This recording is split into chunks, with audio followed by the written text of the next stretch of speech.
நான் ஏதோ ஒரு படம் பார்த்துட்டு அவனுக்கு ஒரு ஃபோனை போட்டேன். அதான் பண்ண தப்பு. நான்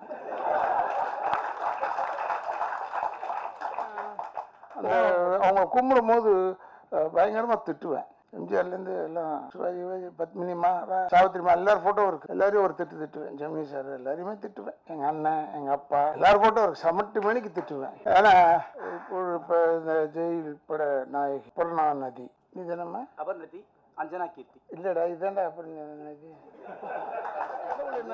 வெற்றான்னு நினைக்கிறான் பாரு, அவனுக்கு கொடுக்குறான் படம். அது என்ன கடவுளோ என்னத்தை செய்ய, எனக்கு கோபம் தான் வந்தது. ஒரு படம் சேர்ந்து செய்கிறோம், அடுத்த படம் நம்ம இப்போ வேணாம், சேர்ந்து செஞ்சால் ஒரே மாதிரி இருக்கும். அப்போ அதே மியூசிக் டைரக்டர் போடுறியா, அதே தேட்டரில் தானே உன் படம் ரிலீஸ் ஆகுது. அதெல்லாம் பழக்கம் இல்லையா? பழக்காவாதா? சொல்ல வேண்டியது தானே. இல்லை சார் இந்த தேட்டர் வேணாம் சார், போன படம் இந்த தேட்டரில் தான் ரிலீஸ் ஆச்சு சொல்லி பாரு போனா. ஏன்னா உங்களுக்கு எங்கேதோ புதுசாக இந்த சின்னகர பயலுகளுக்கு ஐயோ ஐயோ ஐயோ ஐயோ கொஞ்சம் அப்படி கிரேடு ஏறி போச்சுன்னா எங்கேருந்தான் வருதோ அந்த விஷயங்கள். அதாவது அறிவு பூரா மங்கி போய் அவங்க பேசுகிறாங்க பாருங்க அப்படி. ஆனால் அந்த பிரமிப்பு பேச்சை நம்ம ஜனங்களும் கைத்தட்டி தானே கேட்குதுங்க. ஏன்னா எப்பவுமே தமிழ்நாட்டு மக்கள் மாதிரி முட்டாளுங்க உலகத்தில் கிடையாது, அது வேற விஷயம். நான் தைரியமாக தான் சொல்கிறேன். இது ஸ்பெல்லிங் தேடி அடிக்கிறதுக்குள்ள அவன் ரெண்டாவது ஷாட் எடுத்துடுறான். இப்போ பின்னாடி வைக்கும்போது நான் கை வைக்கல, நானா சொல்கிறேன் தம்பி நான் கையை வச்சுருந்தேனே போன ஷர்ட்டு. டைரக்டர் ஏறு ஏறினார் எல்லாரும் முன்னாடி. ஒரு ஆர்டிஸ்ட் அவன் கண்டினியூட்டி சொல்கிறேன், என்ன நீங்கள் நினச்சிட்டு இருக்கீங்க. அப்போ நான் தம்பிகிட்ட சொன்னேன், தம்பி நீங்கள் அதெல்லாம் திட்டாதீங்க பார்ப்போம், ஆனால் பேச்சுவாக்கில் அவன்னு சொல்லிட்டீங்க, என்ன பரவாயில்ல பேச்சுவாக்கில் சொல்லிடுறது. அவன் நம்ம கடவுளை டேய் கடவுளைன்னு சொல்லியா, அது கோபத்தில் இல்லை. என்னடா இது உண்மையிலடா. இல்ல பேர் கூட சொல்ல வேண்டாமா, அந்த பேரோட க்ளூ சொல்ல கண்டுபிடிக்கணும்னு கேட்குறேன். முதல் செய்தி என்னங்க, என்ன பொண்ணு பக்கத்து வீட்டுக்காரனோட ஓடி போச்சு. இவன் திட்ட வேண்டியது பொண்டாட்டியோ பொண்ணையோ. திரும்புவான் பழனிக்கு, பழனி டைரக்ஷனுக்கு திரும்புவான். டேய் முருகா உன்னை நம்பி வந்து இதெல்லாம பார்த்துட்டு இருக்கிறது முருகனுக்கு வேலை.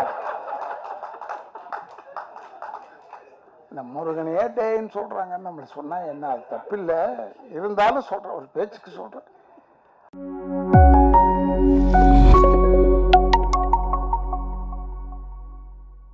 நான் பொதுவாக இந்த மாதிரி ஃபங்க்ஷன்ஸுக்கெலாம் கேசட் வெளியீட்டு விழா கூட என்னை கூப்பிட்டுட்டே இருக்காங்க. ஏன்னா நான் ஏதாவது ஏடா கூடமாக பேசுவேன், அவங்களுக்கு பப்ளிசிட்டி கிடைக்கும்னு. நான் சொல்லுவேன் ஏடா கூடமாக பேச மாட்டேன்டா, உள்ளதை சொல்வேன், அவ்வளோதான். அது உள்ளதை சொல்கிறது உங்களுக்கு ஏடா கூடமாக தெரியுது. ஏன்னா என் சகோதரர், என்னை வளர்த்து விட்ட சகோதரர் யூடியூப்காரங்க இருக்காங்க, ஒரு 2-3 பேர் இருக்காங்கன்னு நினைக்கிறேன். அவங்க அப்கோர்ஸ் அந்த லெவல் பார்த்து தான் வருவாங்க. அவங்களும் என்ன புத்திசாலிங்களாச்சு, இது என்ன பெரிய குரூப்பா இல்லை சின்ன குரூப்பா அப்படின்னு பார்ப்பாங்க. சரி ரைட் இதுக்கு வருவாங்க. அட்லீஸ்ட் இவ்வளோ பேர் வந்திருக்காங்களே. ஏன்னா அவங்கவுங்க இதை வியாபாரம் பண்ணுறதுக்கு ஒரு கேப்ஷன் போடுறாங்க. டேய் நீனா நல்லவனா அப்படி கேட்டார் ராதாரவி போட்டுருவாங்க. அதை ஏன்னா பார்க்கணுமில்ல, அதை ஒரு வாட்டி தட்டிட்டோம்னா அவங்களுக்கு மீட்டுறது. அதனால் நான் இது மாதிரி தலைப்பு வந்தாலே பார்க்குறதே இல்லை. நான் ஆஃப்கோர்ஸ் வச்சுக்கல. சில பேர் எனக்கு இப்போ என் வீட்டில் எல்லோரும் இதை பார்க்குறீங்களா எதுக்குன்னா, இல்லை இதில் ஏதோ யாரையோ திட்டிக்கிட்டேன், ஆடப்போடி இது ஏதோ திட்டிக்கிட்டே தான் இருப்பாங்க என்று சொல்லி என்னுடைய பத்திரிகையாளர் அன்பர்களுக்கும் என்னுடைய வணக்கங்களை கூறி, சரி இந்த பத்திரிகையாளர்களுக்கு ஒன்றே ஒன்று சொல்கிறேன், யூ மஸ்ட் ஆல் என்கரேஜ் இந்த மாதிரி சின்ன குரூப்புங்களை, you must encourage.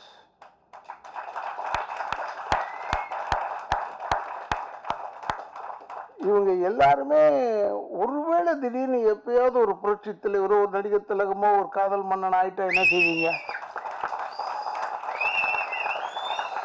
My question is such. நீங்கள் எல்லாம் பெரிய இடத்துக்கு தான் வருவோம்னா, ஒரு நாள் பெரிய இடம் சின்ன இடமாயிடும், சின்ன இடம் பெரிய இடமாயிடும் தானே வாழ்க்கை. அதுக்காக சொல்கிறேன். இதில் மேடையில் அமர்ந்திருக்கும் டைரக்டர் எஸ்ஆர் பிரபாகருக்கு என்னுடைய வணக்கங்களை சொல்கிறேன். அவர் சொன்னார், இல்லை நான் உங்களை வெப்சீரியல் நாங்கள் புக் பண்ணோம், ஆனால் ஏதோ ஒரு சின்ன பிரச்சனை ஆகிடுச்சு. என்ன பிரச்சனை ஆகிடுச்சு? நான் கேட்பேன், ஏன் 10 லட்ச ரூபா கேட்பேன், கொடுக்க முடியாதுன்னு சொல்லி 1 லட்ச ரூபா சொல்லுவேன். அவ்வளோதானே, நீ சொல்லலையே, நீ பேர் வைக்கலையே, நான் தான் பேர் வச்சுருக்கேன் அப்படின்னு சொன்னேன். இல்லைண்ணே யாரோ வந்து ஏதோ சொன்னாங்க, இல்லை அவருக்கு நான் நல்ல நடிகை இல்லைன்னு சொன்னாங்களா, அது தப்பு தான், அப்போ ஒத்துக்கிறேன். இல்லை அதை சொல்லண்ணே, கொஞ்சம் முரடு பண்ணுவார். என்ன முரடு? அவர்கிட்ட என்ன பண்ணேன் நான்? இப்போ என் வீட்டுக்கு வரும்போது என்ன முரடு பண்ணிட்டேன்? ஒன்றுமே இல்லையே அப்படின்னு சொல்லிட்டு இருந்தேன். அதனால் சொன்னேன் தம்பிக்கிட்ட, SRV சொன்னேன், அடுத்த தடவை நீ வந்து என்னை புக் பண்ணு, நீ வந்துரு என் கூட. ஏன்னா என்னென்ன பேசணுன்னாவது கேட்கும், தெரியுமில்ல, அதுக்காக சொல்கிறேன். இப்போ இந்த ஜெயில் பட நாயகி அபர்ணா நதி, நீ தானம்மா? அபர்ணதி அஞ்சனா கீர்த்தி. இல்லைடா, இதுதான்டா அபர்ணா நதி. அஞ்சனா கீர்த்தி, அது அபர்ணா நதி. பேர் வாயில் நுழையாமல் வச்சுக்கிட்டீங்கன்னா அப்புறம் நான் என்ன வரும்? ஒரு சாவித்திரி, ஒரு தேவிகா, ஒரு பத்மினி வச்சுருந்தீங்கன்னா ஈஸியாக டக்கு டக்கு டக்கு டக்கு டக்குன்னு அடிச்சுட்டு போயிடுவோம். அது எப்படி சிந்திச்சு பேர் வாயில் நுழையாமல் ஒரு பேரை வச்சுருக்கீங்க? அபர்ணா நதி, அஞ்சனா கீர்த்தி. அப்புறம் ப்ரொடியூசர், நடிகர். உண்மையிலே எனக்கு பார்த்தோன்னே ஆச்சரியப்பட்டேன். நான் ஏதோ வட இந்தியாவிலேருந்து வந்திருக்காரு போல இருக்கு. இப்போ கூட இங்கே யாரோ சவுண்டு விட்டாங்க, இவரை பார்த்தா, இவர் ட்ரெஸ்ஸை பார்த்தாருன்னு ஒரு சொன்னாங்க, நான் சொல்ல விரும்பலை, என் காதில் விழுந்துச்சு. யாரோ சொன்னாங்க, அப்போ நினச்சிக்கிட்டேன் அவர், நான் உண்மையை அப்படி தான் நினச்சேன், வடநாட்டு ஆட்கள் அப்படின்னு நினச்சேன். என் பக்கத்தில் ஒரு உட்காந்துருந்தார். அப்புறம் கேட்டேன், நீங்கள் என்ன மார்வாடியாக தான் நான் கேட்டேன், ஒன்று மார்வாடியான்னு கேட்டுவிட்டேன். அவர் ஒன்று இல்லை சார் அப்படின்னு சொல்லி, அப்பவும் மலையாளின்னு சொல்லலை அவர். சார்ல தமிழில் எனக்கு தெரியும் சார், ஏதோ படம் எடுத்திருக்கேன், அதை எடுத்திருக்கேன். எந்த புத்தில் எந்த பாம்பு இருக்குன்னு தெரியாத பழமொழி உண்மை பார்த்தா தான் தெரியும் கரெக்டாக. அந்த பெருமை உனக்கு இருக்கு, இந்த பழமொழிக்கு ஏற்ற ஒரு ஆள் நீ. உன்னை வேணாலும் நிற்க வைக்கிறேன், 2 கோடி ரூபாய் பரிசு வைக்கிறேன், கண்டுபிடிச்சிருக்கடா இந்த ஆளுன்னு. தோத்துருவாங்க எல்லாரும். ஏன்னா பேசுகிற தமிழ் சொல்கிறாரு, எனக்கு வந்து அவ்வளோவா தமிழ் தெரியாது, நல்லா பேசுகிறாருயா தெளிவா. இல்லை நாம் இப்போ நடிக்கிறவங்க நிறைய பேரோட இவர் பெட்டராக பேசுகிறாரு. சொன்னார், நானே ப்ரொடியூஸ் பண்ணியிருக்கேன், நானே நடிச்சிருக்கேன். ஐயோ நீயே நடிச்சுக்கிட்டு இருக்கக்கூடாதியா, எனக்கெல்லாம் நடிக்க வை அப்படின்னு நான் சொன்னேன். ஏன்னா இவரே நடிச்சுக்கிட்டு இருந்தால், இவர் படம் எடுத்தால் இவர் தான் நடிச்சுக்கிட்டு இருப்பார், நாங்களாம் நடிக்கணும்ல, கொஞ்சம் எங்களுக்கு வாய்ப்பு தாயா அப்படின்னு சொன்னேன். நல்ல மனுஷன் பிரதீப். ஏன்னா அங்கே வெளியே அட்டையில் போட்டிருந்தாங்க இல்லை, அதனால் எனக்கு அடையாளம் தெரிஞ்சது. அப்புறம் of course editor Don Bosco. Is he, your name is Don Bosco? Okay. அப்புறம் மெஸ்ஸுகார் பிரவீன், ஸ்பான்சரும். அட்வொகேட் கோகுலகிருஷ்ணன் அப்படிங்க இருக்காரு. ஏன்னா அட்வொகேட்னா நம்ம ஜாதி தானே, நானும் அட்வொகேட்டாக இருந்தவன் போல. காலேஜ் அடி 3 வருஷம் இருந்துட்டு சுற்றிட்டு ஓடி வந்துட்டேன். இவர் ஒழுங்காக படிச்சுட்டு வந்துட்டார் அட்வொகேட்டு. இவருக்கும் சில பேரை விட்டிருந்தால் என்ன மன்னிச்சுங்க, அதாவது உள்ளத்தளவில் மறக்க மாட்டேன், உதட்டளவில் விட்டிருக்கலாம், அவ்வளோதான் சொல்லுவேன். மேலும் இந்த இடத்தை கொடுத்திருக்கும் இந்த பிரசாத் நிறுவனத்திற்கும் என்னுடைய வணக்கங்களை கூறி, இதில் டேனியல் நடத்துறதுல என்ன ஒரு பெரிய சமாச்சாரம்னா, ரொம்ப ஒரு ஆசீர்வாதம் உள்ள ஒரு இடம் இது. அதாவது பிரசாத்ன்றது ஒரு சகாப்தம், அதில் நீ நடத்துகிற பாரு இந்த ஃபங்க்ஷனை, டெஃபினட்டாக எதிர்காலத்தில் இன்னும் பெருசாக வளரும். இது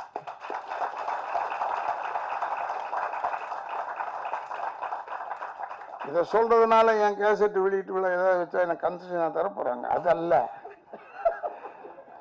அது தர மாட்டாங்க. ஆனால் அற்புதமாக ஒரு இடம். ஒன்று டேனியல் எனக்கு ஏன் ஃபுல்லாக ஆசீர்வாதத்தோடு இருக்கிறான்னா, அவங்க அம்மா இங்கே வந்திருக்கு.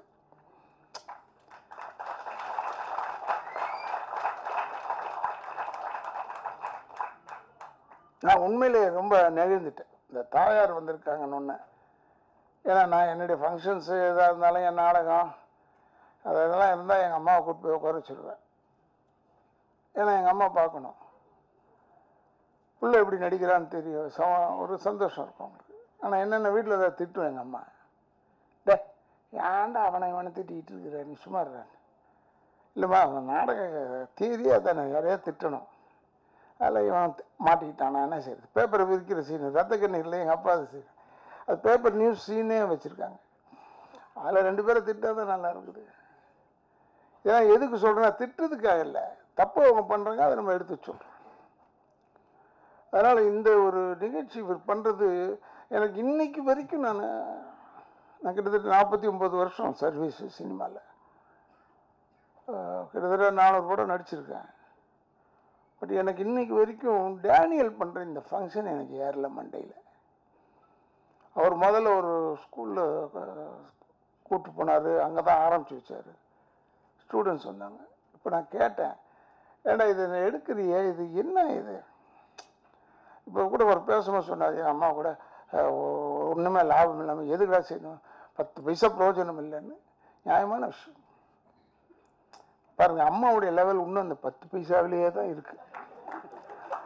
இப்போ விலையெல்லாம் ஏறி போச்சுமா, இனிமேல் சொல்கிறது கொஞ்சம் அதிகமாக சொல்லுங்கள். ஒரு 10,000 ரூபாய்க்கு பிரயோஜனம் இல்லாமல் இருக்கேடான்னு சொல்லுங்கள்.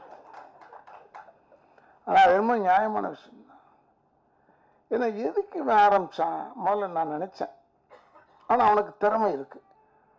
இப்போ படத்தில் கூப்பிட்றாங்களாடான்னு கேட்டேன். பண்ணுறேன்னு அது எப்பவுமே யூஸ்வலாக சொல்லுவோம்ல, பண்ணுறேன்னு அவன் சொல்கிறதுலேயே எனக்கு இழுவ தெரியுது. ஏன்னா நல்லா நடித்தா ஒத்துக்க மாட்டாங்களே. ஏன்னா அந்த கூட இருக்கிறவனை விட நம்ம முகம் ரொம்ப ஜனங்கிட்ட பரிச்சயம் ஆயிடுச்சுன்னா இவனை எப்படிடா வெட்டுறதுன்னு தான் பார்ப்பாங்க. அது கடவுள் என்னன்னா அந்த வெட்டுறான்னு நினைக்கிறான் பாரு, அவனுக்கு கொடுக்குறான் படம். அது என்ன கடவுளோ என்னத்தை சரி. நானும் கோயிலுக்கெல்லாம் போடுவேன், கும்பிட்றவன் தான். நான் எங்கேயும் காரசாரமாக கும்பிடுவேன். நான் எங்கள் வீட்டில் எல்லா நடிகர் பூரா எனக்கு பிடிச்ச லெஜெண்டரி ஆக்டர்ஸ் ஃபோட்டோ பூரா வச்சுருக்கேன். என் வீட்டுக்கு வந்து பாருங்கள், அவன் வீட்லேயும் இருக்காது. I take a challenge over it. என் வீட்டில் எல்லார் ஃபோட்டோ வச்சுருக்கேன். உங்களுக்கெல்லாம் சில பேர் தெரியவே தெரியாது பார்த்தா. ஏன் அவ்வளோ தூரம் நடிகர் விவேக்குக்கு ஒரு தடவை காமிக்கும் போது இவர் யாருன்னே தெரியல. ஒருத்தர் சாரங்கமணி பழைய நடிகர், அவர் படமெல்லாம் வச்சுருக்கேன். அவங்களெல்லாம் கும்பிட்டுட்டு தான் நான் மேக்கப் போடுவேன். என் மேக்கப் ரூமில் பொட்டு வைப்பேன். ஆனால் இப்போ என்னென்னா அந்த அவங்க கும்பிடும் போது பயங்கரமாக திட்டுவேன். எம்ஜிஆர்லேருந்து எல்லாம் சிவாஜி, பத்மினிமா, சாவித்திரிமா எல்லாரும் ஃபோட்டோ இருக்குது. எல்லோரையும் ஒரு திட்டுவேன். ஜெமினி சார் எல்லாரையுமே திட்டுவேன். எங்கள் அண்ணன், எங்கள் அப்பா எல்லோரும் ஃபோட்டோ இருக்குது. சமட்டு மணிக்கு திட்டுவேன். ஏன்னா நான் பூஜை பண்ணுறதை பார்த்தா இவன் என்னடா பூஜை பண்ணல போடுது, ஏதோ சண்டை போடுறானா, உங்களை கும்பிட்டுட்டு போகிறேனே எவனா சம்பளம் ஏறுதாடா, ஏன்டாவும் உங்களை கும்பிடணும் அப்படின்னு நினச்சிக்கிட்டே எப்போ போனாலும் கும்பிட்டுருவேன். ஷூட்டிங் போகிறதா இருந்தால் நான் அந்த ரூமுக்கு போய் உட்காந்தாலே அவங்கள அப்படி ஒரு கும்பிடு போட்டு போயிடுவேன். எனக்கிட்ட வந்தாங்க ஒருத்தவங்க, ஒரு பெரிய பேச்சாளர். அவங்க வந்து அந்த ரூமில் உட்காந்துருக்கும்போது, பரவாயில்ல சார் எல்லாரும் படமும் வச்சுருக்கீங்க சார், உங்களுக்கு இதெல்லாம் பிடித்த நடிகர்களா? இல்லைம்மா இவங்க தான் சரித்திர நடிகர்கள், அதனால் வச்சுருக்கேன். ஏன் நான் சொல்கிறேன்னா நம்ம அடுத்தவர்களை மதிக்க வேண்டும், மரியாதை கொடுக்க வேண்டும். ராதாரவியா அவர் கெட்ட பேசுவார். இப்போ கூட யூடியூப்ல என்ன இது வரைக்கும் அவர் ஒன்றுமே பேசலையே, நேரம் அவர் பேசியிருப்பார், நம்ம அதெல்லாம் முதல்ல போடுவோம். பீப் போட்டோ ஏதோ ஒன்று போடுவோம். அப்படி ஒரு இன்ட்ரெஸ்டில் இருந்தாங்க. நான் தடகாத்திரமான நம்பிக்கையோடு வந்தேன், பேசக்கூடாதுன்னு. ஏன்னா எனக்கு கோவம் வந்தால் டெஃபினட்டாக யாரை பற்றியும் போயிட மாட்டேன், பேசிடுவேன். இங்கே கோவம் வர அளவுக்கு ஒன்றுமே இல்லை. ஏன்னா அவன் வளரணும், டேனியல் நல்லா வளரணும். அதில் கோவம் வந்துச்சு எப்படின்னா அவன் நடிக்கும் போது சில பேர் வந்து வேணாம் நம்ம இப்போ தான் செஞ்சுருக்கோம், ஒன்றா செஞ்சுருக்கோம், அடுத்த படம் இப்போ வேணாம் அப்படின்னு சொன்னாங்க. கொஞ்சம் கோபம் தான் வந்தது. ஒரு படம் சேர்ந்து செய்கிறோம், அடுத்த படம் நம்ம இப்போ வேணாம், சேர்ந்து செஞ்சால் ஒரே மாதிரி இருக்கும். அப்போ அதே மியூசிக் டைரக்டர் போடுறியா, அதே தேட்டரில் தானே உன் படம் ரிலீஸ் ஆகுது. அதெல்லாம் பழக்கம் இல்லையா? பழக்காவாத சொல்ல வேண்டியது தானே. இல்லை சார் இந்த தேட்டர் வேணாம் சார், போன படம் இந்த தேட்டரில் தான் ரிலீஸ் ஆச்சு சொல்லி பாரு போனா. ஏன்னா உங்களுக்கு எங்கேதோ புதுசாக இந்த சின்னகர பயல்களுக்கு ஐயோ ஐயோ ஐயோ ஐயோ கொஞ்சம் அப்படி கிரேடு ஏறி போச்சுன்னா எங்கேருந்தான் வருதோ அந்த விஷயங்கள். அதாவது அறிவு பூரா மங்கி போய் அவங்க பேசுகிறாங்க பாருங்க அப்படி. ஆனால் அந்த பிரமிப்பு பேச்சை நம்ம ஜனங்களும் கைத்தட்டி தானே கேட்குதுங்க. ஏன்னா எப்பவுமே தமிழ்நாட்டு மக்கள் மாதிரி முட்டாளுங்க உலகத்தில் கிடையாது, அது வேற விஷயம். நான் தைரியமாக தான் சொல்கிறேன். ஏன்னா என் படம் பார்க்காம விட்டுடு அப்படி சொல்லுவேன். ஏன்னா எனக்கு தைரியம். நான் ஹீரோ படத்தில் தான் நடிக்கிறதே வெளியே பட வியாபாரம் ஹீரோ வேலை. நீ படத்தை விட்டனா ஹீரோக்காக விட்டுடணும், எனக்காக இல்லை. அதனால் என்ன ஒன்றுமே யாரும் ஒதுக்க முடியாது. நான் நடிச்சுக்கிட்டு தான் இருப்பேன். இப்போ கூட என்ன ஒருத்தர் கேட்டார், நீங்கள் இப்போ எத்தனை படம் சார் செய்கிறீங்க? நான் என்ன ஒரு 5 படம் செய்கிறேங்க. ரொம்ப குறைஞ்சிருக்கு. அது இருக்குன்னு ஆச்சரியப்படுங்க. 5 படமாவது இருக்க. எதுக்கு இதை சொல்கிறேன்னா, ஐம் ஆல் வெரி டயர்டு. என்னென்னா இந்த பொய்யா இருக்க எனக்கு தெரியாது, ஹிப்போக்ரிட்டாக இருக்கவா லைஃப்லேயே தெரியாது எனக்கு. ஸ்ட்ரைட்டாக பேசுவேன். எனக்கு டேனியல் யார் என்னமோ தெரியல, அவனை பார்த்தோன்னே இந்த ஈர மண் மாதிரி ஒட்டிக்கிட்டான் என்கிட்ட. நான் ஏதோ ஒரு படம் பார்த்துட்டு அவனுக்கு ஒரு ஃபோனை போட்டேன். அதான் பண்ண தப்பு. நான் ஃபோனை போட்டு பிரமாதமாக பண்ணியிருக்கடா சொல்லி ஃபோனை வைக்கிறதுக்குள்ளே வந்துட்டான் வீட்டுக்கு. அவனுக்கு தெரிஞ்சு போச்சு இவன் ஒரு இழிச்சவன் இருக்கான், நம்ம அதை பிடிச்சிட்டான். அண்ணன் வாங்க அண்ணன்னு சொல்லிட்டான். ஃபங்க்ஷனுக்கு முதல்ல இதை ஸ்கூலில் நடத்தும் போது அது என்ன தேட்டருன்னு போட்டிருந்ததுனால நான் தேட்டருக்காரன். எனக்கு ரொம்ப ரொம்ப பிடிச்சது. நான் கருவானதே ஒரு நாடக கொட்டாயில் தான் இருக்கும். அப்படி நாங்கள் நாடகக்காரங்க. சினிமான்றது அப்புறம் தானே, இதெல்லாம் ஏமாத்து வேலை சினிமாவில். But cinema is also a good line. Cinema வந்து எல்லாமே மானத்தை மறைக்கிற விஷயம் தான். சினிமா வந்து வேட்டி, இந்த டிவி சேட்டலைட்டு சின்னதெல்லாம் போய் கோபம். ஆக மொத்தத்தில் மானத்தை மறைக்குது, அவ்வளோதான். ஆனால் இந்த தம்பியை கேட்டேன், டேனியலை, என்னடா பசங்க எத்தனை பேர் செலக்ட் ஆகிருக்காங்க? 9 பேர் செலக்ட் ஆகிட்டாங்கண்ணே. Very good. 9 பேர் செலக்ட் ஆகிட்டாங்கன்னா அது வெற்றி தானே. வந்திருக்கிற 40 பேரில் 9 பேர் செலக்ட் ஆனால் அது வெற்றி. அதுக்கு பேர். அப்புறம் தான் அவன் சொன்னான் வாய்ஸ் ஓவர் அது இதுன்னு. நானே டப்பிங் யூனியன் தலைவர் வேறு. என்னடா நம்ம லைனில் வந்து ஒராசுறானே வாய்ஸ் ஓவர் அது. இப்போ நான் மனசில் வச்சுக்கிட்டேன், அப்போ இவனுக்கு ஏதாவது வந்த ப்ராப்ளம் வந்தால் எப்படி இதை ஸ்கிப் பண்ணுறது? எனக்கு அந்த ப்ராப்ளம் ஏன்னா என்ன கேட்டுருவாங்க, சார் உங்களுக்கு டேனியல் தெரிஞ்சவர்ன்றதுனால நீங்கள் விட்டு கொடுக்குறீங்க சார். நான் அப்படி கிடையாது, திறமையாக செய்கிறாரு அதனால விட்டு கொடுக்குறோம். உண்மையிலே டேனியலுடைய திறமையை நான் பாராட்டுறேன். பட் ஒன்றே ஒன்று, அஃப்கோர்ஸ் எனக்கு ஒத்து வராது, அவருக்கு ஒத்து வரலாம். இந்த தாடி வச்சா ஒத்துக்க மாட்டேன் நான். ஏன் தாடி வைக்கிற? சோகமாக இருக்கியா? அந்த காலத்தில் ஜெமினி சாருக்கு அவர் காதல் பிரிஞ்சவுடனே தாடி வளர்ந்துடும். தாடி வைப்பார், ஜுப்பா பைஜாமம் போடுவார். அது சோகத்தின் அடையாளம் சினிமாவில். நீங்கள் எதுக்கு இந்த காலத்தில் எல்லாரும் தாடியா? ஹீரோஸுக்கு இது ஒத்து போகும் இந்த தாடி. ஏன்னா அவங்க என்ன நடிக்கிறாங்கன்னு கிளாரிட்டியாக தெரியாது, அதனால் அவங்க தாடி வச்சுக்கலாம். நீங்கள் ஏடா வச்சுக்கிறீங்க தாடி? இல்லை என்ன டைரக்டர் நான் சொல்கிறது புரியுதா உங்களுக்கு? நல்லா நடிக்கிறவங்களாம் எதுக்கு தாடி? எது அது தாடி ஓட்டுறதுக்குன்னு ஒன்று இருக்கேன். ஏன் ஒருத்தர் இருக்கான் ஓட்டுவான், அவன் ஓட்டிட்டு போட்டோம். அதுதானே திறமை. நீங்கள் வந்து தாடி வச்சுக்க இல்லை சார், அவர் எதிர்பார்க்குறாரு என்கிட்ட அந்த ஃபுல் தாடி வச்சுருந்தார் ஒருத்தர். ஏன் அவ்வளோ பெரிய ஃபுல் தாடி வச்சுருக்கேன்னா, இல்லை அந்த படத்தில் அந்த டைரக்டர் சொல்லிட்டாருன்னு. உங்கள் வீட்டில் அடையாளம் தெரியாமல் போயிட போகுது, அதை பார்த்துக்க. இவ்வளோ பெரிய தாடி ஐயா. இந்த தாடியால் தான் நடிப்பு வரும்னா என்ன செய்யுது, இது நான் சொன்னேன்னா தவறாக எடுத்துக்கிறாங்க. ராதாரவி ஏதோ தப்பாக சொல்லிட்டார். அதெல்லாம் அந்த வார்த்தையெல்லாம் சொல்கிறது இல்லை. இப்போ இன்னைக்கு சொல்கிறது இல்லை. ஏன்னா இது ஒரு பெரிய டைரக்டர்கிட்ட கேட்டேன் கேள்வியை.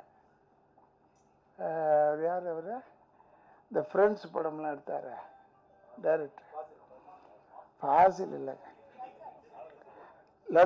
ரெண்டு பேர் இருப்பாங்க, லால், சித்திக் லால், அதில் சித்திக்னு நினைக்கிறேன், ஐ திங்க் ஸோ டைரக்டர். அவர் ஒரு ஃபங்க்ஷன் கமலாதரில் உட்காந்துருந்தோம். அப்புறம் சொன்னார், ரவி சார் இந்த கெட்டப்பில் அவ்வளோ அழகாக இருக்கீங்க சார், இந்த முடிவோட அப்படியே வாங்க சார் சொன்னார். அப்போ நான் சொன்னேன், இல்லை சார் முடிக்கு இருக்கிற மரியாதை நடிகனும் கிடையாது சார்னு சொன்னேன். அவர் எந்தான்னு கேட்டார். அப்போ புரியல பிள்ளைங்க விட்டு அப்படியே நமக்கே சொல்ல. அதை ஒரு மேடையில் வந்து ஒருத்தர்கிட்ட விளக்கம் கேட்டு மைக்கில் பதில் சொல்கிறாரு என்கிட்ட. ராதாரவி சார் என் மேலே கோபமே இல்லையா, நீ கேட்ட, நீங்கள் வள்ளி ஆர்டிஸ்ட் சார், நீங்கள் வள்ளி ஆர்டிஸ்ட், பெரிய ஆர்டிஸ்ட் சார், இப்படியே வாங்க சார். கரெக்டு, இப்படியே வர, பட்டு இதுக்கு இருக்கிற மரியாதை அதுக்கு இல்லையா அப்படின்னு கேட்டுவிட்டேன். அதில் என்ன தப்பு இருக்குது?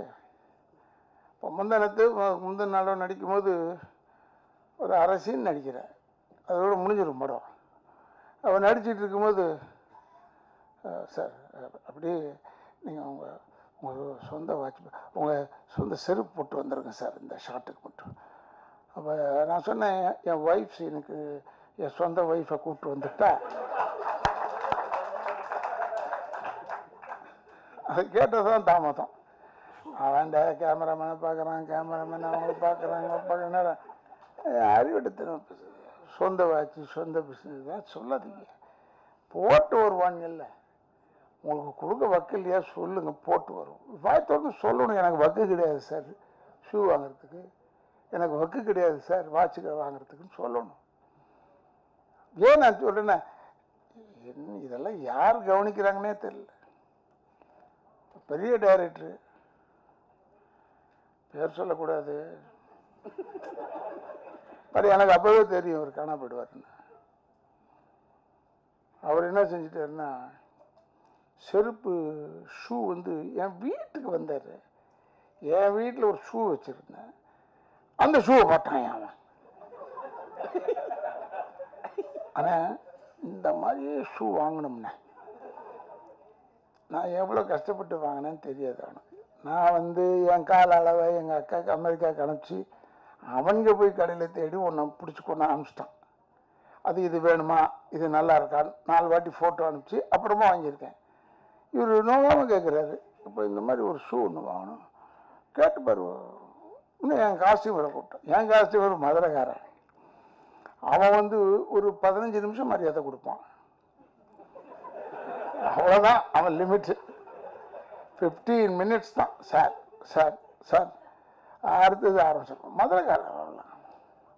அதாவது இன் பிளட்டே வீரம் உறைஞ்சி இருக்கிற ஒரு ஊர் அது. அவன் என்ன செஞ்சான், ஒரு 10 ஜோடி வந்து காமிங்க நான் பார்க்கணும். இவன் 20 ஜோடி ஷூவை எடுத்துகிட்டு போய் அவன் ஆஃபீஸில் வச்சுட்டான், அடுக்கிட்டான். டைரக்டர் எங்கேயா டிஸ்கஷனில் இருக்கார். டைரக்டர் எங்கேயா டிஸ்கஷன், உங்கள் டைரக்டர் டிஸ்கஷன் முடிச்சோன்னு அதை வந்து பார்த்துட்டு செலக்ட் பண்ண சொல்லணும் வந்துட்டான் பாட்டுக்கு. அவர் அவ்வளோத்தையும் பார்த்தாரு. அவ்வளோத்தையும் பார்த்துட்டு, சரி 10க்கு இந்த ஒரு ஷூ போட்டுட்டு நடிங்கன்னு சொல்லிட்டாரு. நடித்தேன். ஆனால் இருந்தாலும் அவருக்கு விடலை. இந்த ஷூ தேடி பிடிச்சிட்டு, பெங்களூரில் ஷூட்டிங், எங்களுக்கு மாலில் ஷூட்டிங். டைரக்டர் மட்டும் தனியாக அத்தனை கடையும் சுற்றுறாரு மாலில் ஷூ வாங்கிறதுக்கு. கிடைக்கல அவருக்கு. இப்படி வந்தார். அப்போ காஸ்டியூமர் சொன்னான், என்னண்ணா இப்படி போட்டு இவ்வளோ அப்படியே பார்ப்பாங்க மேலேருந்து கீழே வரைக்கும், இந்த முடி மீசை இல்லை, இதை நோட் பண்ணிக்கிறாங்களாம். அவ்வளோ கரெக்ட், அது கரெக்ட், நியாயமான விஷயம். அப்போ அவன் சொன்னான், அண்ணா என்னென்ன இப்படி நோட் பண்ணுறாங்க, இன்றைக்கி ஒரு நாளைக்கு தான்டா இது, பாரு நீ நாளைக்கு பாரு அப்படின்னு சொல்லிட்டு 10 நாள் ஒரே செட்டில் நடித்தோம்.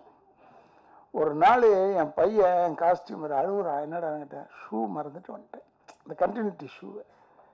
அவ்வளோதானே, நீ ஏன்டா அழுகுற, போடு நான் போட்டு போன ஷூ போட்டு போயிட்டேன் சார். ஒரு பய கேட்கல சார், அந்த ஃபுல் பிக்சர் ஃபுல் டேவும் ஒரு பய கேட்கல. இதை ஜம்ப் சார், நீங்கள் வேற போட்டிருக்கீங்க சார் ஷூ, ஒருத்தன் கேட்கலங்க. அது அந்த முதல் நாள் காட்டின ஈகர்னஸோட ஓவர். ஏண்டா படம் ஓட மாட்டதுன்னா இதுதான் ரீசன். ஜனங்க ஃபர்ஸ்ட் டே நல்ல ஈகரா வராங்க, அப்புறம் 2வது நாள் 3வது நாள் போகுது, பின்னாடி போகுது. இந்த வெற்றிகரமா நான் 2வது நாள் போடுறேன். நான் 2வது வாரம் நினைச்சு பார்த்துட்டேன், 2வது நாள் போட்டாங்க. 2வது நாள் நம்ம நிலைமை எப்படி ஆயிடுச்சு. ஏதோ 100 நாள் ஓடின மாதிரி 2 நாள். அப்போ விக்ரம்லாம் ஓடிச்சு, என்ன ஆகிறது அதுக்கு? என்னோ ரைட். அதுக்காக ஏன் நான் சொல்கிறேன்னா, you don't see the continuity at all. கண்டினியூட்டின்றது ஒன்று. அதே மாதிரி இந்த ஆக்ஷன் கண்டினியூட்டி இப்போ இருக்கா? நீங்கள் டைரக்டர் சார் சொல்லுங்கள். ஆக்ஷன் கண்டினியூட்டி இந்த ஷாட்டில் நான் இப்படி வச்சுருக்கேன் கையை, அதுக்குன்னு ஒரு அசிஸ்டன்ட் டைரக்டர் இருக்கார், ஆக்ஷன் கண்டினியூட்டி நோட் பண்ணிக்குவோம். இப்போ எல்லாம் இந்த செல்லில் இது ஸ்பெல்லிங் தேடி அடிக்கிறதுக்குள்ள அவன் 2வது ஷாட் எடுத்துடுறான். அப்போ பின்னாடி வைக்கும்போது நான் கை வைக்கல, நானா சொல்கிறேன், தம்பி நான் கையை வச்சுருந்தேனே போன ஷர்ட். டைரக்டர் ஏறு வரனார் எல்லாரும் முன்னாடி. ஒரு ஆர்டிஸ்ட் அவன் கண்டினியூட்டி சொல்கிறேன், என்ன நீங்கள் நினச்சிட்டு இருக்கீங்க? அப்போ நான் தம்பிகிட்ட சொன்னேன், தம்பி நீங்கள் அதெல்லாம் திட்டாதீங்க பார்ப்போம், ஆனால் பேச்சுவாக்கில் ஆவேன்னு சொல்லிட்டீங்க, என்ன பரவாயில்ல. ஆனால் நியாயமாக சொன்னார், பேச்சுவாக்கில் சொல்லிடுது. நம்ம கடவுளை டேய் கடவுளைன்னு சொல்லியா, அது கோபத்தில் இல்லை. என்னடா உண்மையிலடா இல்ல பேர் கூட சொல்ல வேண்டாமா, அந்த பேரோட க்ளூ சொல்ல கண்டுபிடிக்கணும்னு கேட்குறாங்க. அதெல்லாம்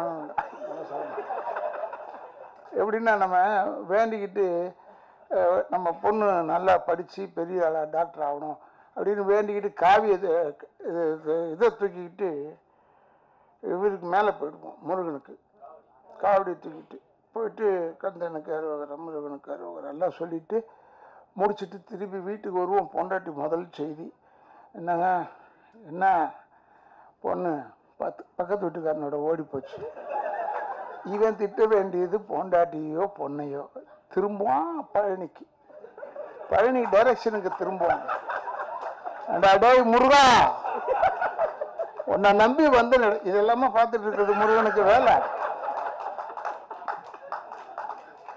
இந்த முருகனையே டேன்னு சொல்கிறாங்கன்னு நம்மளை சொன்னால் என்ன, அது தப்பில்லை, இருந்தாலும் சொல்கிறேன், ஒரு பேச்சுக்கு சொல்கிறேன்.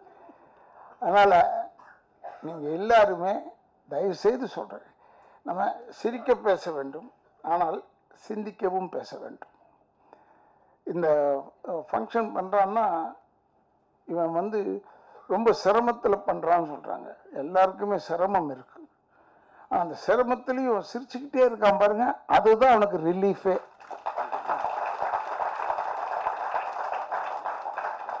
I take a challenge over it. இவன் வந்து ஒரு 5 வருஷத்துல இவனுடைய பீக்கே வேற, டேனியலுடைய பீக் வேற. இதை சொல்லிட்டேன்னு என்ன விட்டுறாதரா, அதெல்லாம் கூப்பிடு வேற. ஆமாம், ஆனால் நல்ல விஷயம். இப்போ கூட சொன்னான் பாருங்க, சேர்ந்து வாழ்வோம்னு சொன்னான், சேர்ந்து வளர்வோம்னு சொல்லலை. இருந்தாலும் வாழ்ந்தோம் ஓகே ரைட், சேர்ந்து வளர்வோம் தானே இல்லடா. சரி ரைட், என்னையோ நல்லா பண்ணான். அவங்க அம்மாலாம் வந்து எனக்கு அவங்க தாயார் பார்த்து தான் நான் சந்தோஷம். ஏன்னா எனக்கு எங்கள் அம்மா இல்லைம்மா, அப்பா இல்லை, அனாதைன்னு சொல்லுவாங்க. இவ்வளோ பேர் இருக்கும்போது நான் அனாதை கிடையாதுன்னு சொல்லுவேன். ஆனால் I don't have the feeling of orphanage. Though I was educated in St. Bede's orphanage school தான், பட் நாங்கள் எப்பயுமே ஆர்ஃபன்ஸ் இல்லை அப்படின்ற தேதியை முதலேருந்தே சொல்லுவேன் எல்லார்கிட்டையும். என் ஃப்ரெண்ட்ஸ் எல்லாம் சில பேர் அவங்க அம்மா இறந்தோன்னு சோகமாயிடுவாங்க. அப்போ சொல்லுவேன், சோகப்படாத, அவங்களுக்கு டைம் வந்தது, இறந்துக்கிட்டு போயிட்டே தான் இருப்பாங்க. நான் என்ன 2000 வருஷமாக வாழ போகிறேன், என்னமோ எப்போ போகும் யாருக்கு தெரியும், போயிட்டே இருக்கும்.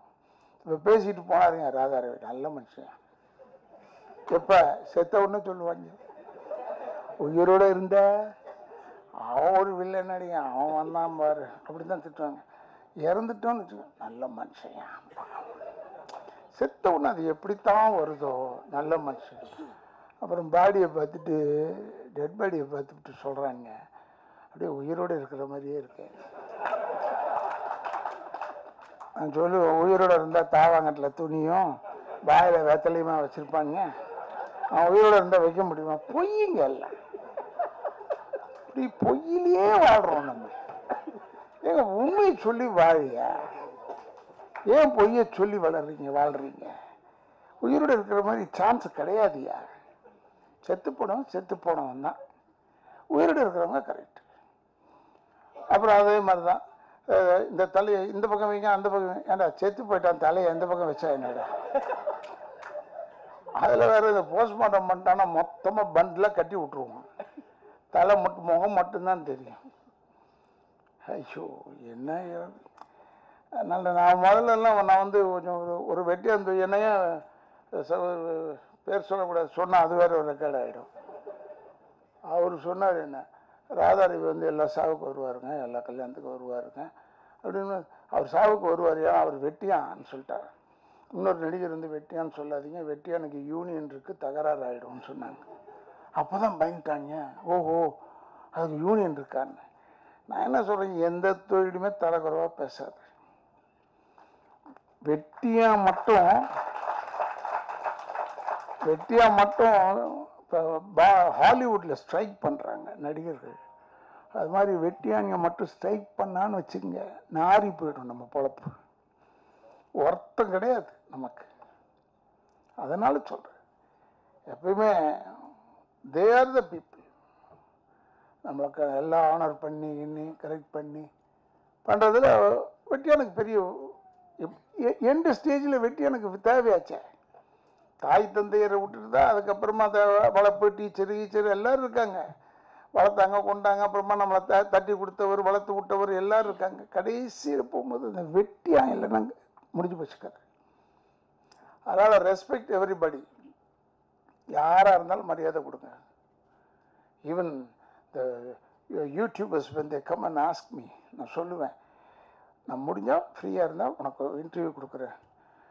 ஏன்னா நான் யூடியூப் பற்றி எனக்கு கவலை இல்லை, யூடியூப்போ ஏதோ டியூப் எனக்கு என்ன இருக்குது, பேசுகிறேன்னு நினச்சேன்னா பேசிடுவேன், மூடு இல்லையா விட்டுடு, என்ன தொந்தரவு பண்ணாத அப்படின்னு சொல்லுவேன்.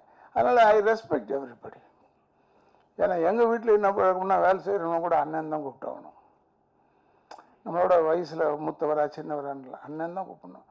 கொஞ்சம் பேரை வச்சு இப்போ ராமசாமின்னு ஒருத்தருக்குன்னா, டே ராமசாமின்னு சொல்லிட்டோம், எங்கள் அப்பாங்கிட்ட அவ்வளோ வாங்கணும், இவ்வளோ பண்டிலாக வாங்கணும், தீர்த்துருவார். இத்தனைக்கும் அந்த மனுஷன் படிக்கலை, கேள்வி ஞானம் தான், எழுத தெரியாது படிக்க தெரியாது, ஆனால் அவர் பேசாத பேச்சு கிடையாது. அப்போ என்ன பார்த்து சொன்னாங்க, நீங்கள் வந்து என்னதான் இருந்தாலும் அந்த ஐயா மாதிரி இல்லைங்க. யோ அவருக்கு இயற்கை அறிவியா, நீ வேறு. நான் படிச்சிருக்கேன், சட்டக்கல்லூரி லா காலேஜ் படிச்சிருக்கேன், எப்படி எனக்கு இயற்கை அறிவு வரும்? ஏன்னா நம்ம லைனை பார்த்தா, எல்லோ லைனை பார்த்தா யோசிப்போமே, படிச்சுட்டோம், இதை தானா ஃபைன் போட்டுருவாங்க. அவர் படிக்கல, அவர் பாட்டு கிராஸ் பண்ணி போயிட்டே இருப்பார். ஏன்டா லைன் தானே போட்டிருக்கா, தாண்டி வந்துடு அப்படி சொல்லுவார். சொல்கிறேன், அது மாதிரி ஈஸியாக இருக்கவங்க லைஃப் அவருக்கு. அவங்க லைஃப்பில் நல்ல லைஃப், நல்ல. நான் சில டைமில் இன்னைக்கு கூட யோசிச்சுட்டு இருக்கேன், எப்படி இந்த ஆள் நடித்தான் இதில் எல்லாம். எது யாரையாவது பார்த்து நடிச்சிருந்தா தானேப்பா, சான்ஸே கிடையாது. சரி, அதெல்லாம் பழைய கதை. நான் உங்களுக்காக டேனியலுக்கு வந்தோம், ராதாரவி பேச வச்சோம், நன்றி வணக்கம்னு சொல்லாமல் ஏதோ ஒரு சப்ஜெக்ட் சொன்னார், புரிஞ்சதை எடுத்துக்கங்க, புரியாததை விட்டுருங்க. ஏன்னா ஒருத்தர் சொன்னான், நான் சொன்னது உங்களுக்கு புரிஞ்சிருக்கும்னு நினைக்கிறேன்னு ஒரு பகுதி இருக்கிறவங்க புரிஞ்சுதுன்னு சொன்னாங்க, ஒரு பகுதி வந்து புரியலன்னு சொல்லிட்டாங்கன்னு பரவாயில்ல. கலப்படமாக சொல்கிறாங்க ஒவ்வொருத்தவங்களும், புரியுதுன்னு சொல்கிறான், புரியலன்னு சொல்கிறான், புரியுது பார்த்தா இது என்னடா இது இளவா போச்சு, நம்மளும் போட்டு தொலைல மாட்டுறாங்க. அடுத்த தடவை பேசும்போது கேட்டான், உங்களுக்கு புரிஞ்சு என் பேச்சு புரிஞ்சவங்க அப்புறம் ஒரு பக்கம் உட்காருங்க, என் பேச்சு புரியாதவங்களும் ஒரு பக்கம் உட்காருங்க, இப்போ சொல்லுங்கள் யாருக்கு புரிஞ்சது? இவங்க சொன்னாங்க புரிஞ்சுது, இவங்க புரியல. அப்போ புரிஞ்சாதவங்க புரிஞ்சவங்ககிட்டேருந்து தெரிஞ்சுக்கன்னு சொல்லி முடிச்சிட்டான் இவன்.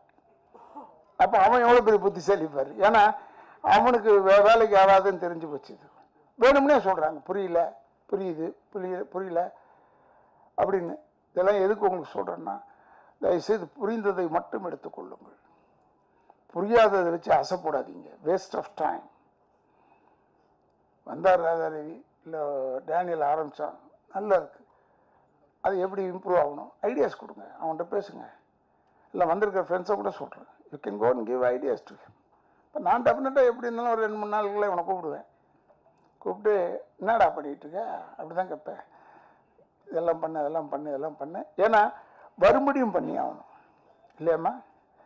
சும்மா தண்ட காசு பண்ணிகிட்டு இருக்கக்கூடாது. நம்ம காசை கையில் விட்டுக்கிட்டு சும்மா செலவு பண்ணிகிட்டு இருக்கக்கூடாது. நாளைக்கு உங்கள்லேருந்து ஒரு ஆள் வந்து யாரோ ஒரு பெரிய நடிகர் சூப்பர் ஸ்டார் ஆகிட்டாருன்னு வச்சுக்க, அப்புறம் உங்களை மதிப்பாரான்றதெல்லாம் எனக்கு தெரியாது. சினிமாவின் வியாதி அது வரைக்கும் நல்லா பேசுவாங்க. என்ன ரவி எப்படி இருக்கீங்க, நல்லா இருக்கீங்களா, ஒரு படம் ஹிட் ஆகிடுச்சுட்டா, என்னப்பா யாரு அக்கா நம்மளே கேட்பான் யாருன்னு நம்ம தான் கூப்பிட்டு வந்துருப்போம் அந்த கம்பெனிக்கு. அதனால் அது அப்படிப்பட்ட லைன், அது சாபக்கேடுது, இந்த லைனுக்கு சாபக்கேடுது. அதனால் அதெல்லாம் மனசில் வச்சுக்காம டேனியல் அவர்கள் இந்த முயற்சியை கைவிட்டுடக்கூடாது. ரொம்ப தளர்வாகிடுச்சுன்னா தைரியமாக ஃபோன் போடு. நான் வெளியூரில் இருந்தாலும் என்னை வந்து பாரு, ஒரே நாள் உனக்கு கொடுக்குற டானிக்கில் நீ தெம்பாகி வருவேன். ஏன்னா நம்ம we must be in positive thinking. Negative நினைக்கவே கூடாது. எப்போ இருந்தாலும் சாக போகிறோம், அது ஒன்று தான் நெகட்டிவ், மீது எல்லாமே பாசிட்டிவ் தான் இல்லையா. அதனால் வி வில் திங்க் பாசிட்டிவ். அதனால் டேனியலுக்கு சொல்கிறேன், you're a very positive thinking man. நல்லபடியாக பண்ண, உனக்கு இவ்வளோ ஹெல்ப் பண்ணுறதுக்கு இவ்வளோ பேர் இருக்காங்க. அதுலேயும் சார் பிரபுலாம் டைரக்டர் இருக்கார், அவர் ரொம்ப க்ளோஸ் போல் இருக்குது இவருக்கு. அதனால் இது மாதிரி ஆளுங்கள்லாம் இருக்காங்க உனக்கு. ஒன்று பெரிய ஆளுங்களோட நடிக்கும் போது மட்டும் படத்தில் அவங்கள விட நம்ம அதிகமாக நடிச்சிருவோமோன்னு நினைக்காது. நீ நடிக்கிறதே அவங்கள விட அதிகம்தான், அதை தெரிஞ்சுக்க. சும்மா வந்து நின்னாலே அவங்கள விட அதிகமாக இருக்குது. ஜனங்கிட்ட நான் பார்த்தேன், டே ஒன்றாண்டா தாடிக்கிறேன், அவன் பேர் தெரியல. நான் ஒவ்வொருத்தங்கிட்டையும் போய் சொல்ல முடியுமா, அவர் பேர் தான் டேனியலுங்க, அவர் பேர் தான் டேனியல். அப்புறமா அப்படியே தெரிஞ்சுக்கிட்டாங்க. இப்போ நீ வந்து டேனியல்ன்றது நல்ல ரெக்கக்னைஸ்டு ஃபேஸ் ஆகிட்டு, இந்த ஃபேஸ் வேல்யூ வச்சு நான் நல்லா இம்ப்ரூவ் பண்ணி நல்ல பெரிய இடத்துக்கு வரணும். தயவுசெய்து இளைஞர்கள் தாய் தந்தையரை முதியோர் இல்லத்தில் சேர்த்து விடாதீர்கள். கடைசி வரைக்கும் வச்சு காப்பாற்றுங்க. இதை சொன்னதுக்கு தான் ஒருத்தர் சொன்னார், என்ன சார் அவ்வளோ சாஃப்டாக சொன்னீங்க. நான் என்ன செய்யணும், தாய் தந்தையரை யாரும் இப்படியே பயமுறுத்துறது. போன உடனே தாய் தந்தையரை முதியோர் இல்லத்தில் சேர்த்துருவாங்க. இல்லைன்னா இருந்தாலும் தொல்லடா ரொம்ப கத்துறான்டா. அதனால் அன்பாக சொல்கிறேன், நான் தாய் தந்தையரை முதியோர் இல்லத்தில் சேர்த்து விடாது. ஏன்னா அந்த ஆசீர்வாதம் வந்து உங்கள் வாழ்க்கை பூரா இருக்கும். ஐயா, வாழ்க்கை பூரா இருக்கும். நீ தந்தையோட நெருக்கமாக இருக்கியோ தாயோட நெருக்கமாக இருக்கியோ அது வேறு.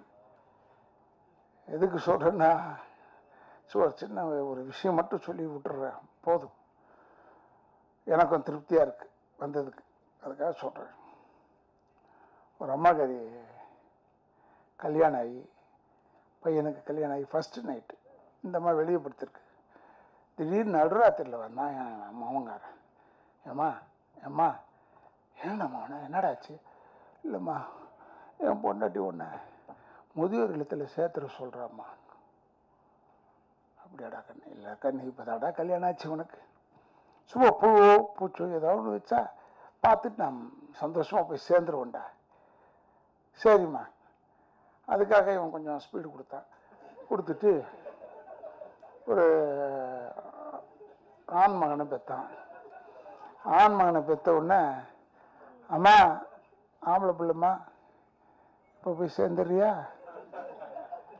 இல்லைடா இப்போ தானே பிறந்திருக்கான், அவன் நல்லா வளர்ந்து டாக்டர் ஏதோ நான் போகிறான், பார்த்துட்டு செத்த நான் போயிடுறேன்டா.